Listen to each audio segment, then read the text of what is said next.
dan kewajiban anak di sekolah. Masing-masing individu pastinya mempunyai hak dan kewajiban. Hak anak di sekolah yang pertama, hak diperlakukan adil. Di dalam suatu sekolah tentunya terdapat berbagai keberagaman, mulai dari tingkat ekonomi anak-anak, mulai dari kebiasaan, sifat, karakter, kemudian suku, agama. Tetapi di lingkungan sekolah itu seluruh pihak harus mampu memperlakukan dengan adil semua siswa tanpa memandang status sosial maupun perbedaan yang ada. Yang kedua, tidak menggunakan fasilitas sekolah. Siswa itu berhak menggunakan semua fasilitas yang ada di sekolah dengan tanggung jawab. Fasilitas sekolah apa saja? Misalnya, kamar kecil, perpustakaan, laboratorium, kemudian UKS, dan lain sebagainya. Yang ketiga, mengikuti pembelajaran. Seluruh siswa berhak mendapatkan pembelajaran. Pembelajaran dari pembelajaran inti sampai dengan kegiatan ekstrakurikuler. Kemudian ujian nasional, ulangan harian, ya, tidak terkecuali. Yang keempat, hak dihargai pendapatnya saat musyawarah. Semua siswa tuh berhak mengutarakan pendapatnya. Tetapi ketika pendapatnya tidak dapat diterima oleh peserta musyawarah atau tidak menjadi keputusan musyawarah, juga harus mau berlapang dada. Yang kelima, hak bertanya ketika kurang mengerti tentang pelajaran. Tugasnya guru adalah berupaya untuk memberikan pelajaran yang mudah dipahami oleh semua siswa. Tetapi, jika pada kenyataannya ada anak yang masih belum paham, guru harus mau menerangkan, harus mau menjelaskan. Karena semua anak berhak untuk mendapatkan pengetahuan. Ketika saat ini pembelajaran berupa online, berarti anak-anak dapat bertanya dengan gurunya, tidak perlu bertemu langsung, tetapi bisa melalui sarana yang sudah ada seperti saat ini, misalnya video call dan lain sebagainya. Yang keenam, dapat hak mendapatkan bimbingan dan konseling. Jika siswa memiliki masalah yang berhubungan dengan belajar di sekolah, dia diperbolehkan untuk konsultasi dan mendapatkan bimbingan. Misalnya, dia kurang paham karena mungkin tempat duduknya yang ada di sekolah itu terlalu jauh dari papan tulis. Karena dia mungkin ada gangguan dengan penglihatan, maka dia harus berhak untuk mendapatkan konseling. Atau mungkin ketika dia sedang belajar, kemudian ada teman yang selalu mengganggunya. Jadi dia tidak dapat fokus dalam menerima pembelajaran. Itu berarti juga si anak berhak mendapatkan bimbingan dan konseling. Yang ketujuh, anak meminjam buku di perpustakaan, ya. Hak untuk meminjam buku. Perpustakaan itu digunakan sebagai sarana pembelajaran juga, karena banyak sekali buku-buku yang dapat dipinjam dari perpustakaan yang tentunya menunjang pada mata pelajaran tertentu. Misalnya, ketika kita akan mencari letak negara Inggris, ketika kita membayangkan tentunya akan sulit. Tetapi ketika kita mendapat bantuan atau dibantu dengan gambar, ya, yang berupa peta, maka kita akan lebih mudah untuk memahami. Jadi tidak hanya dibayang-bayangke letaknya tuh di mana. Kemudian Yang kedelapan adalah hak mendapatkan waktu istirahat. Pembelajaran dari pagi sampai siang itu tidak akan efektif. Kenapa? Karena kondisi anak juga pasti akan mengalami kelelahan. Sehingga sekolah harus memberikan waktu istirahat, yang mana waktu itu bisa dimanfaatkan anak untuk makan, untuk minum, untuk bersosialisasi dengan teman yang lain. Yang kesembilan, hak mendapatkan penilaian yang adil. Jadi penilaian itu tidak berdasarkan dari penilaian subjektif. Penilaian itu harus berdasarkan penilaian yang objektif. Subjektif bagaimana? Objektif yang bagaimana? Misalnya, karena si B adalah putra dari Bapak Kepala Sekolah, maka dia mendapatnya nilai 100. Kemudian karena si C ini tidak begitu dekat dengan gurunya, maka diberi nilai 60 misalnya. Itu adalah penilaian yang subjektif. Penilaian berdasarkan aspek-aspek penentu yang lain.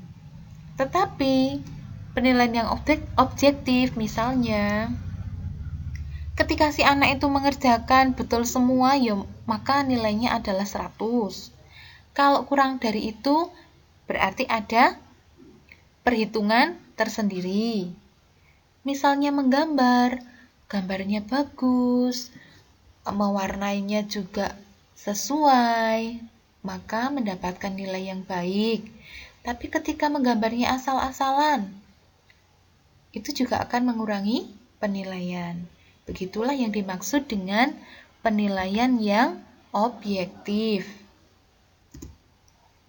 Yang ke-10, hak mendapatkan kebebasan serta kemudahan menjalankan keyakinan agamanya.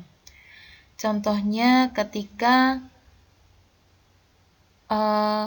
sudah waktunya anak-anak itu sholat pada saat zuhur, sekolah harus memberi kebebasan peserta didik yang beragama Islam untuk menjalankan sholat terlebih dahulu.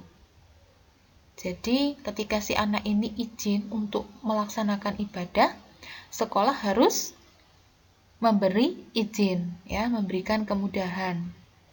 Pada beberapa sekolah malah sudah terdapat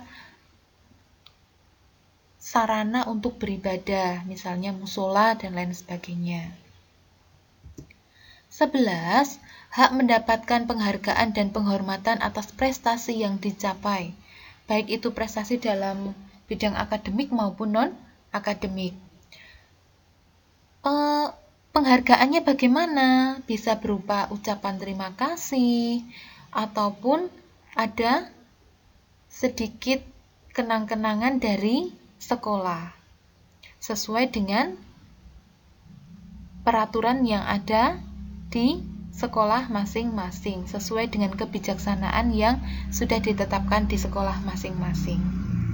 Selain memiliki hak, seorang anak atau seorang siswa itu juga mempunyai berikut kewajiban anak di sekolah. Yang pertama, menaati peraturan dan tata tertib yang berlaku. Contohnya, ketika hari Senin biasanya akan diselenggarakan upacara bendera. Anak-anak wajib untuk mengikutinya. Kemudian memakai seragam sesuai dengan ketentuan. Bagi anak laki-laki dilarang berambut panjang misalnya, ya, dan masih banyak sekali peraturan dan tata tertib lainnya lagi. Yang kedua, menjaga kekondusifan dalam proses pembelajaran di sekolah. Yang dimaksud apa? Contohnya, ketika sedang pembelajaran, Pak Guru atau Bu Guru sedang menerangkan di depan kelas, hendaknya sebagai siswa kita tidak boleh berbicara dengan teman kita atau mengajak teman kita untuk cerita, atau malah mungkin bercanda dengan teman kita sehingga menimbulkan suasana yang gaduh. Karena ketika suasana itu tidak nyaman, maka proses pembelajaran tidak akan berjalan dengan baik. Transfer ilmu juga tidak akan berjalan dengan baik. Yang ketiga, menghargai dan menghormati seluruh warga sekolah. Seluruh warga sekolah itu siapa saja, baik sesama teman, bapak ibu guru, kemudian karyawan, penjaga sekolah, semua harus kita hargai dan kita hormati. Yang keempat, menjaga nama baik sekolah. Menjaga nama baik sekolah dapat dilakukan dengan cara yang sederhana. Coba, kalau kita pulang sekolah, hendaknya langsung pulang sampai rumah. Tidak perlu kita main dulu ke tempat si A, ke tempat si B, apalagi main ke warnet misalnya. Karena seragam yang masih kita pakai itu ada atributnya. Orang lain pasti akan menilai ketika masih berseragam kok sudah bermain kemana-mana. Ini anak mana toh? Pasti yang dilihat adalah lokasi sekolahnya. Oh, ternyata anak dari sekolah C misalnya. Itu akan membawa dampak buruk bagi nama baik sekolah kita. Yang kelima, menjaga fasilitas umum milik sekolah. Fasilitas semua sudah disediakan oleh sekolah dengan tujuan agar anak-anak itu dapat nyaman belajar. Sebagai anak-anak yang baik, punya kewajiban menjaganya. Misalnya, tidak mencoret-coret meja, tidak merusak fasilitas umum. Contohnya ketika memakai kamar kecil, yang di dalam masih ada teman kita tidak boleh mendorong-dorong pintu, sehingga pintunya menjadi rusak. Yang keenam, ikut serta dalam menjaga kebersihan lingkungan sekolah, dimulai dari diri sendiri, dengan cara tidak membuang sampah sembarangan. Membuang sampah bekas bungkus jajan berarti harus dibuang ke tempat sampah. Kemudian menjalankan tugas piket. Yang ketujuh, berpakaian seragam sesuai dengan ketentuan. Sudah jelas ya, kalau hari Senin misalnya seragamnya adalah putih merah, ya yang putih merah yang dipakai, bukan seragam identitas dari sekolah. 8. Mengikuti seluruh kegiatan belajar mengajar dari jam pertama hingga jam terakhir. Jadi dari awal sampai akhir itu harus diikuti semua, tidak karena waduh ini jam kedua saya sudah capek dan lain sebagainya, maka diam-diam pulang tanpa izin ya. Yang kesembilan, menjunjung tinggi sopan santun, salam, senyum, dan sapa. Sopan santun terhadap siapa? Terhadap teman, terhadap guru, karyawan, penjaga sekolah. Salam ketika kita bertemu, selalu mengucapkan salam, selamat pagi, selamat siang. Itu kepada siapapun, ya, kepada seluruh warga sekolah. Senyum, karena dengan senyum, segalanya akan menjadi lebih indah. Coba kalau kalian sedang bertengkar dengan teman kalian, kalau semuanya itu bermuka muram semua, maka pertengkaran itu nggak akan berakhir. Coba kalian senyum, teman kalian pasti juga akan membalas dengan senyum, sehingga pertengkaran itu akan memudar. Sapa berarti kita harus selalu menyapa terlebih dahulu ya. Jangan nunggu disapa, tapi hendaknya kita lebih dulu saja untuk menyapa orang lain.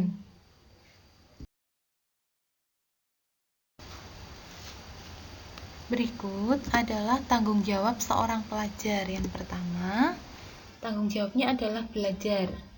Belajar itu hendaknya tidak hanya dilakukan ketika akan ulangan saja atau ketika mungkin ada PR saja baru belajar. Tetapi belajar itu harus dilakukan setiap hari. Karena apa? Ketika ada ulangan mendadak, maka kita sudah siap untuk mengerjakan. Yang kedua, mengerjakan tugas. Mengerjakan tugas adalah salah satu kewajiban dari seorang pelajar, karena dengan mengerjakan tugas itu akan memetik beberapa manfaat. Tetapi anak-anak malah justru seringkali merasa kesal ketika ada tugas dari sekolah. Nah, ini adalah tanggung jawab yang belum muncul, ya. Sehingga perlu untuk kesadaran anak bahwa itulah tanggung jawab kita sebagai seorang pelajar, mengerjakan berbagai tugas yang diberikan bapak atau ibu guru. Manfaatnya ketika kita mengerjakan tugas antara lain, melatih anak belajar mandiri. Anak akan berusaha mengerjakan sendiri dulu tugas yang diberikan oleh sekolahnya. Ketika sudah mengalami kesulitan, sudah merasa kesulitan, barulah meminta penjelasan dari orang tua misalnya, ataupun saudara misalnya. Yang B, mengulang pembelajaran di sekolah. Dengan belajar berarti kita mengulang lagi, kita mengingat-ingat lagi pelajaran yang sudah kita pelajari di sekolah. Tentu, hal ini akan menambah pemahaman kita mengenai materi yang kita pelajari. C, melatih disiplin mengerjakan tugas. Disiplin adalah sesuatu yang sangat penting di dalam kehidupan kita. Karena dengan disiplin, maka segala sesuatunya akan berjalan dengan baik. D, melatih anak teratur dalam mengatur waktu. Anak akan berusaha mengatur waktu, kapan saya akan belajar, kapan saya mengerjakan tugas, kapan saya istirahat, kapan saya bermain. Yang E, mendorong anak untuk memprioritaskan pendidikan. Memprioritaskan adalah mengutamakan, mementingkan, mendahulukan. Sehingga ketika ada tugas dari sekolah, sudah dikerjakan terlebih dahulu, maka segala sesuatunya akan lebih nyaman. Bermain pun juga tidak was-was lagi, tidak gelisah lagi karena tugas dari sekolah sudah selesai dikerjakan. F, mendorong partisipasi orang tua. Di dalam pendidikan seorang anak, peran orang tua sangatlah penting, terutama ketika mendampingi anak di rumah. Hal ini selain meningkatkan kepedulian orang tua terhadap proses pembelajaran anak, juga dapat meningkatkan interaksi antara orang tua dengan anak. Akan meningkatkan kedekatan antara orang tua dan anak. G, membangkitkan inisiatif. Salah satu manfaat dari tugas di rumah adalah membangkitkan inisiatif anak. Anak harus bisa memilih sendiri waktu yang tepat untuk mengerjakan pekerjaan tersebut. Anak mungkin harus membaca atau membuka pelajaran sebelumnya dulu. Anak juga dapat meminta bantuan ketika menemui kendala. Yang H, mendorong kreativitas. Tugas yang diberikan sekolah tidak selalu dalam bentuk soal atau perhitungan atau hafalan. Bisa jadi diberikan dalam bentuk gambar, mewarnai atau membuat prakarya yang lain. Sehingga di sini akan mendorong kreativitas anak. Kreativitas satu dengan yang lain tentunya berbeda. I, melatih kerja keras. Mengerjakan tugas tentunya membutuhkan pengorbanan dan usaha, serta mengorbankan waktu. Jika anak terbiasa dengan melakukan tugas yang diberikan guru, ia akan lebih siap saat menerima tantangan melakukan tugas yang sesungguhnya.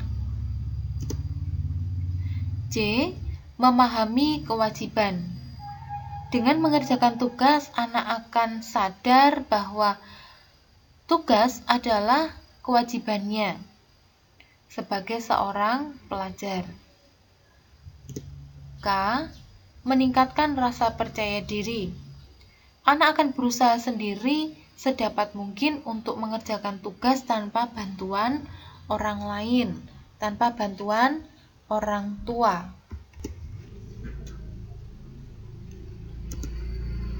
Yang L adalah meningkatkan keterampilan. Mengerjakan tugas bisa membantu anak meningkatkan keterampilan menulis, berhitung, menggambar, mengarang, dan lain sebagainya. Tanggung jawab yang selanjutnya adalah disiplin dalam mentaati tata tertib di sekolah.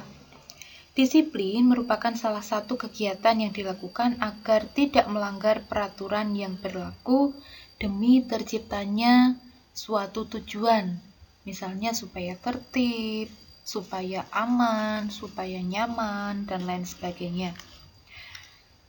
Adapun manfaat dari kedisiplinan adalah tercapainya impian atau tujuan di dalam hidup.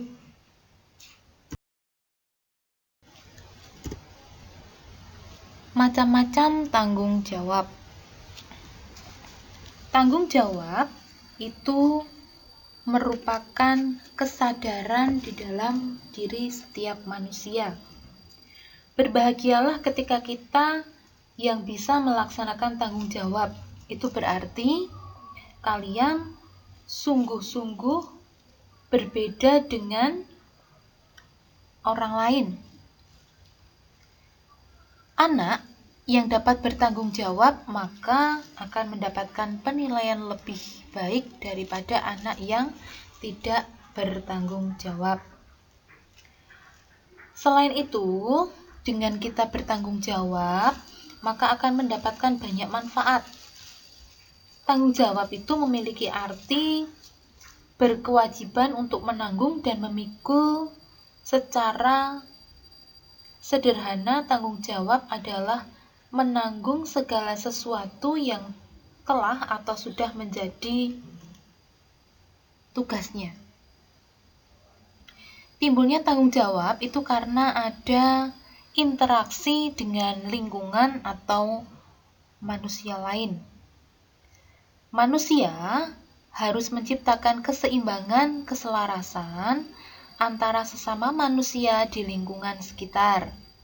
Tanggung jawab itu sifatnya kodrati. Yang sudah pasti tanggung jawab itu harus ada di dalam diri setiap manusia. Bahwa setiap manusia pasti dibebani dengan rasa tanggung jawab yang besar. Tanggung jawab adalah ciri-ciri manusia yang beradab atau berbudaya. Untuk memperoleh atau meningkatkan kesadaran bertanggung jawab, perlu ditempuh dan diusahakan melalui pendidikan, baik pendidikan di sekolah, pendidikan di rumah, ya. Kemudian penyuluhan, keteladanan, dan ketakwaan kepada Tuhan Yang Maha Esa. Jadi, penyuluhan berarti dilakukan oleh pihak lain. Untuk keteladanan, biasanya seorang anak itu akan meniru kebiasaan-kebiasaan orang dewasa. Nah, di sini sebagai orang yang lebih dewasa seharusnya dapat memberikan contoh yang baik untuk anak-anak kita. Takwa kepada Tuhan Yang Maha Esa, karena agama itu merupakan pondasi. Ketakwaan kita terhadap Tuhan itu merupakan pondasi di dalam setiap kehidupan kita, di mana kita dilatih untuk bertanggung jawab mulai dari diri kita sendiri. Berikut adalah macam-macam tanggung jawab. Yang pertama adalah tanggung jawab terhadap diri sendiri. Tanggung jawab terhadap diri sendiri merupakan sikap atau kesadaran seorang untuk memenuhi kewajibannya sendiri. Contohnya ketika mengerjakan PR. Ketika mengerjakan PR berarti itu adalah tanggung jawab sendiri, karena ketika tidak mengerjakan, maka yang rugi adalah diri kita sendiri. Yang pertama, kita akan ditegur guru. Yang kedua, kita tidak akan mendapatkan nilai. Yang kedua, tanggung jawab terhadap keluarga.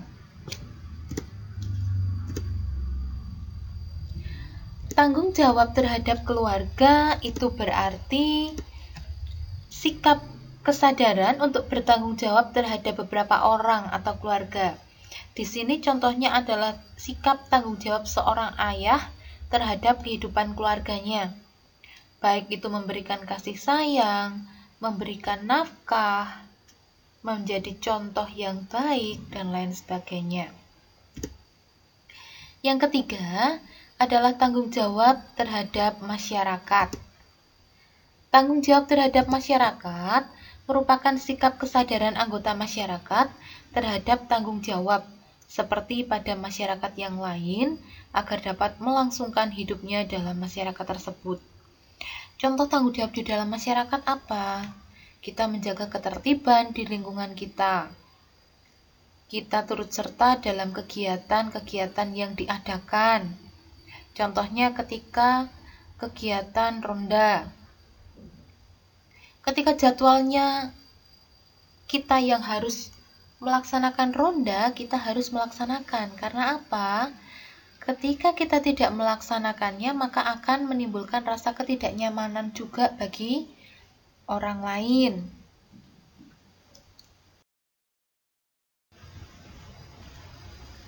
Tanggung jawab yang keempat adalah tanggung jawab terhadap bangsa dan negara, di mana merupakan sikap suatu kenyataan bahwa setiap manusia dan setiap individu adalah warga suatu negara. Dalam berpikir, berbuat, bertindak, itu harus tidak boleh kita itu berbuat semaunya sendiri, harus sesuai dengan aturan yang berlaku di dalam suatu negara. Apabila perbuatan itu salah, maka harus dipertanggungjawabkan kepada negara. Jadi ada sanksi hukumnya. Yang kelima adalah tanggung jawab terhadap Tuhan. Tanggung jawab terhadap Tuhan merupakan sikap suatu kenyataan setiap manusia bahwa setiap perbuatan manusia harus dipertanggungjawabkan di hadapan Tuhan. Segala sesuatu yang kita lakukan haruslah didasari dengan sikap kesadaran bahwa apa yang kita lakukan ini tidak melanggar dari ajaran-ajaran agama kita. Sampai di sini pembahasan kita mengenai hak dan kewajiban anak, baik itu di sekolah, kemudian belajar mengenai tanggung jawab. Di sini ada berbagai macam tanggung jawab ya. Kita sudah bahas seluruhnya. Materi selanjutnya akan kita bahas kembali. Jangan lupa aktifkan notifikasi sehingga mendapatkan pemberitahuan jika ada pembahasan-pembahasan materi ke depannya. Sampai di sini, selamat pagi dan sampai jumpa.